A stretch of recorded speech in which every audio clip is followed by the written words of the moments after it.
कक्षा सप्तम, विषय संस्कृत, पाठ पंचम, गुरु गोविंद सिंह, भाग 2, तिथि 7/8/2020, दिन शनिवार। मैं आचार्य सत्यप्रकाश झा। प्यारे छात्रों, आज मैं गुरु गोविंद सिंह की कहानी के द्वितीय भाग बताने के लिए जा रहा हूँ। कल मैंने आपको प्रथम भाग के अंतर्गत गुरु गोविंद सिंह की संघर्षपूर्ण जीवनी का चर्चा किया। अब उसके और आगे चैत्र का मैं वर्णन कर रहा हूँ। कहता है, एतानी चिन्हानी समर्पयानी। उनका जो 5 चिन्ह था, केश, कंघा, कच्छा, कृपान और खरा, यह समर्पण का, परिशुद्धता का, देव भक्ति का, शील का, गुण का, शौर्य का, वीरता का भवान स्मारयन्ति, यह सूचित करता था। गुरु गोविंद सिंहेन प्रवर्तितः खालसा नाम ईश्वरीय दीक्षा। गुरु गोविंद सिंह ने खालसा पंथ की जो स्थापना किया वह ईश्वरीय दीक्षा अर्थात ईश्वरीय गुण बताया। ईश्वरस्य निश्चल आराधने एव तीर्थयात्रा, दानम, दया, तपः, संयम च अस्तीति यह भावयति, यस हृदये पूर्णज्योतिषः प्रकाशो अस्ति, सह एव खालसा भवति। गुरु गोविंद सिंह ने अपनी जो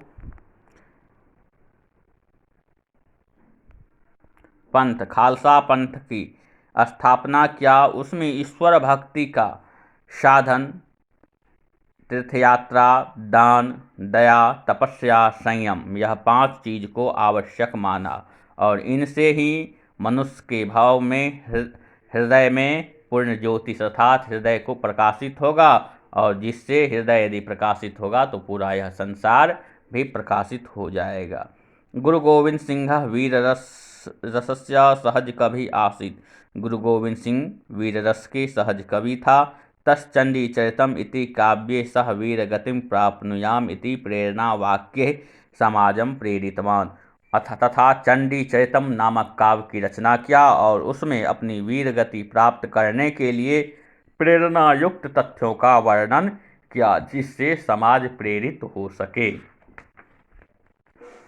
विचित्र नाटके नाटकम इति पुस्तके सह स्ववीर गाथाम सूचितवान।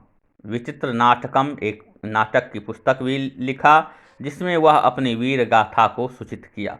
गुरु गोविंद सिंह वीर भक्त आसीत। गुरु गोविंद सिंह वीर भक्त था क्योंकि वह वीर रस के महान कवि थे और अपनी वीरता का परिचय उन्होंने मुगल शासक औरंगजेब को दिया था। स हिंदू शक्तिम संगठितवान। वह हिंदू शक्ति को संगठित किया। सर्वे समानः एकमेव भगवतः ज्योतिः सर्वेषु ज्वलति इति तस् अचलः विश्वासः आसीत्। सर्वे समान, सभी समान, एकमेव भगवतः, सभी समान है, और यह जो है यह भगवत अर्थात भगवान की ज्योति को जलाएंगे। कैसे? तो सभी हम सब एक होकर के हिंदू धर्म को एकत्रित करके सभी भगवान की ज्योति को जलाएंगे, जिससे हम लोगों में अचल विश्वास होगा। सज्जनानाम संरक्षणाय दुष्टानाम विनाशाय। कहता है सज्जन लोग की रक्षा करना और दुष्टों की विनाश करना। खड्गम गृहीत्वा युद्धम कुरु। खड्ग धारण करो अर्थात कृपाण धारण करो और युद्ध करो। खड्गस्य जयो अस्तु इति निनादम कुर्वन् बहुनी युद्धानि कृतवान। और कृपाण के माध्यम से जयो अस्तु अर्थात उनकी माध्यम से बहुत ही प्रकार का युद्ध किया जिसमें वह विजयी हुआ। 1681 वर्षस्य एप्रिल मासतः मृत्युपर्यन्तं शत्रून् भयितवान्। 1681 वर्ष के अप्रैल मास तक, जब तक उनके मृत्यु की होने की संभावना थी, तब तक उनसे जितने भी उनके दुश्मन थे गुरु गोविंद सिंह के, वह भयभीत रहते थे। तेषां हृदयेषु कंपनम जनितवान। और उनके हृदय से कंपित हो रहे थे। हिंदू धर्मंच संरक्षितवान। और हिंदू धर्म संरक्षित एवं संवर्धित हो रहे थे। 42 तमे वयसि 1708 तमे वर्षस्य अक्टोबर मासस्य सप्तमे दिनांके महाराष्ट्रस्य नांदेड़ इति स्थाने गुरुगोविन्दः मुक्ति प्राप्तवान्। तस् उद्घोषम स्मरामः।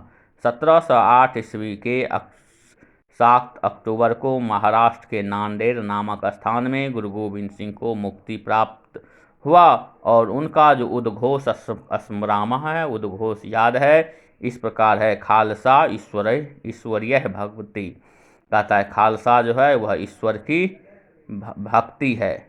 ईश्वरस्य विजय निश्चितः, कहता है ईश्वर की जो है विजय निश्चित है, अर्थात ईश्वर का विजय हमेशा होता है, इसलिए खालसा धर्म का विजय सभी समय में होगा।